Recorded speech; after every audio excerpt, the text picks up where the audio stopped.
A madrasa was burned, and the firefighters thought it may be due to short circuit, but after police had a full investigation and through CCTV outside of the building, several suspects were identified to have infiltrated the area. Around 7 suspects were identified by police to be involved, and most of them were apprehended on 16 September 2017 and detained at Jinchang police station lockup. They are suspect, not the arson or murderer. On May 30, 2018, a total of 71 witnesses testified for the prosecution, while 7 defense witnesses, including the teenager, were calling to the stand of the trial. The teenager, in his defense, denied that he was in the Tafiz compound at any time during the incident. 3. Another defense witness, a 19-year-old teenager, told the High Court that he was with the accused of other friends smoking cannabis, ganja, before the fire broke out. On January 28, 2020, the court ordered one of the teenagers charged with murder over the death of 23 people in a fire at Pusa. The boy, who was 16 at the time of the offense and cannot be named as he underage, continued to cry silently as Judge Dato Azman Abdullah went into the details of his judgment. However, Section 97(1) of the Child Act 2001 states, convicted of an offence, the child is under the age of 18. And in lieu of the death sentence, the court shall order the person to be detained at the pleasure of the Yang di-Pertuan Agong. First of all, this case happened because the place is lack of safety. Every human being must prioritize their safety first in their life to achieve something, to be alive in this world. So I think people can get a knowledge from this case study.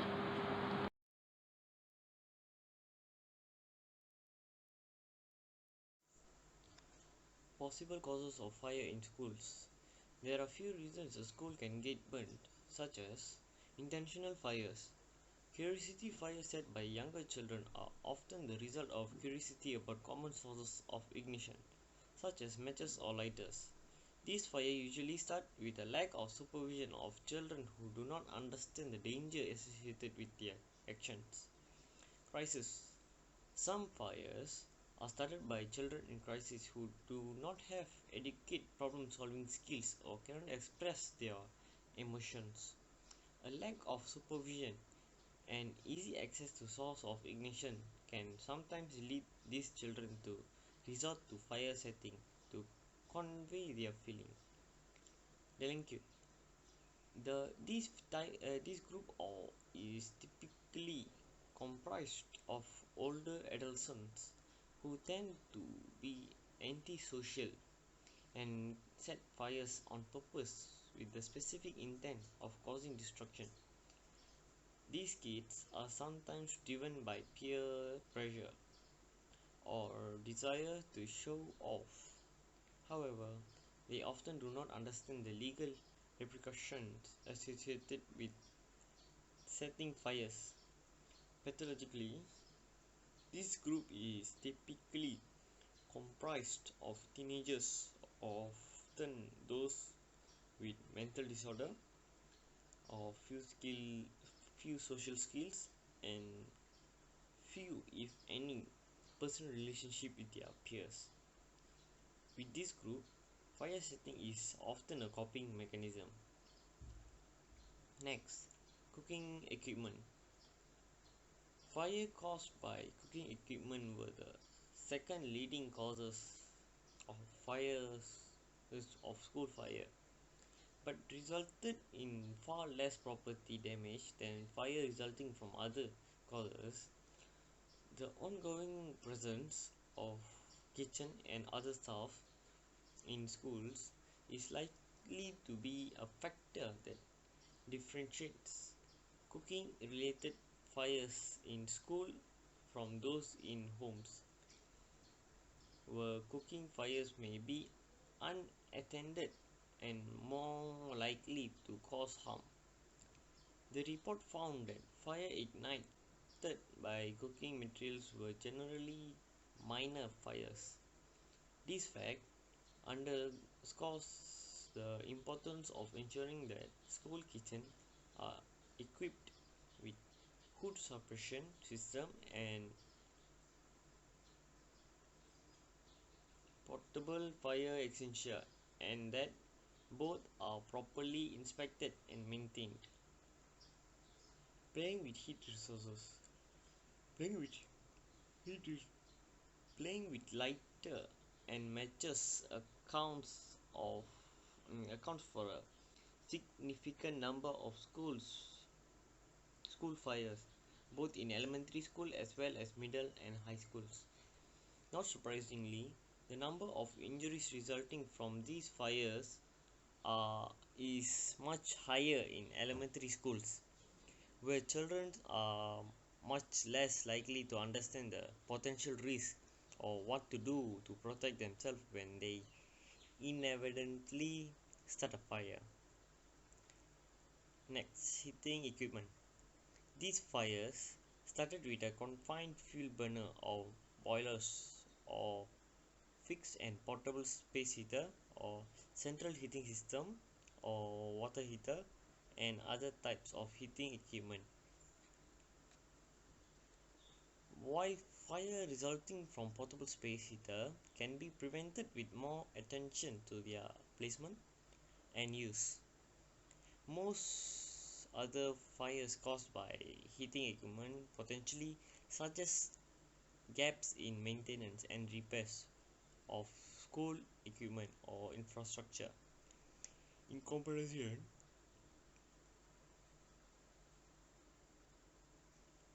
to the other leading sources of fires in school, these fire causes their fair share of direct property damage, and an ounce of prevention can go a long way to keep both students and schools safe.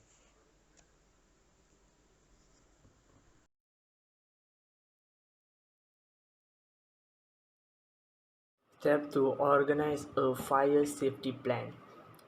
Fire safety plan. A plan provides occupant information of control of fire hazard, maintenance of fire protection systems, and evacuation procedures of their buildings.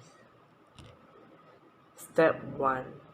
Develop a statement of intent. A statement of intent is a policy written to ensure commitment for the chief executive officer and managers direction of the school. Step 2. Develop a fire safety task force commitment. This task force to create sub-commitment to run the emergency planning targeting. Step 3. Assess all fire hazard. Content and assessment to determine if the fire prevention plan and control producers and equipment. Step 4. Insidious fire hazard controls. Fire start when heat come in contact with fuel, so is it vital to keep salt of ignition and fire part.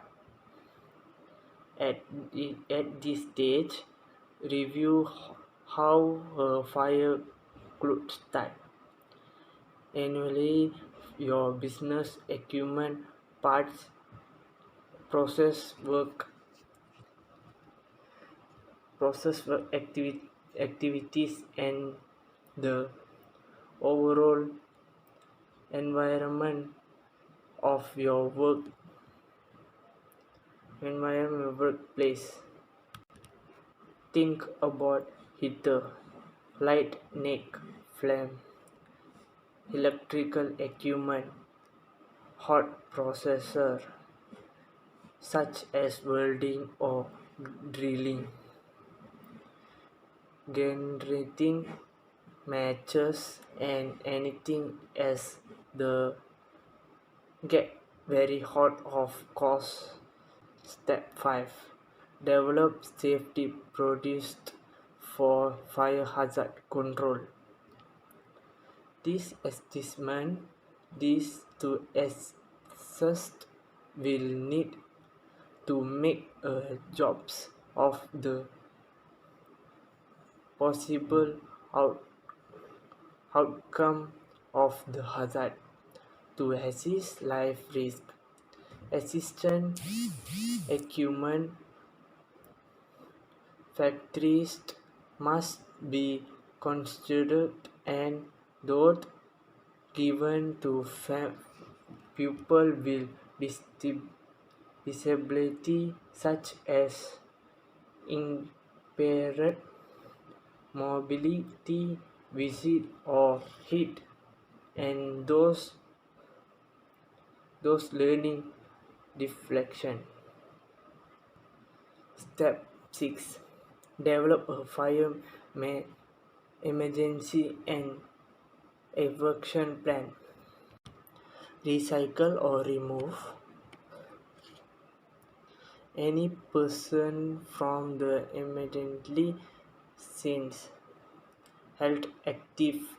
Put the nearest alarm and call fire work. Close all doors to the hazard or fire area. Evacuation using the clothes fire extinguishers in the fire impeded your evacuation. Step 7. Training fire drill. Those responsible of conducting a fire risk assessment should have appropriate training and support. Training should cover the basics of fire theory, including its span with ignition and relevant aspects of passive fire process. Step 8. Evacuation audit report. It is also vitally important that exit risk assessment policy producer after a real fire or after a near miss. Accessibility with a small fire has been good, easy and extinguishing or a serious accidents may have been nearly evenly the cost of assessment to matter how small or seemingly trivial could be identified, investigate and report learn should be learned and feedback to the risk assessment.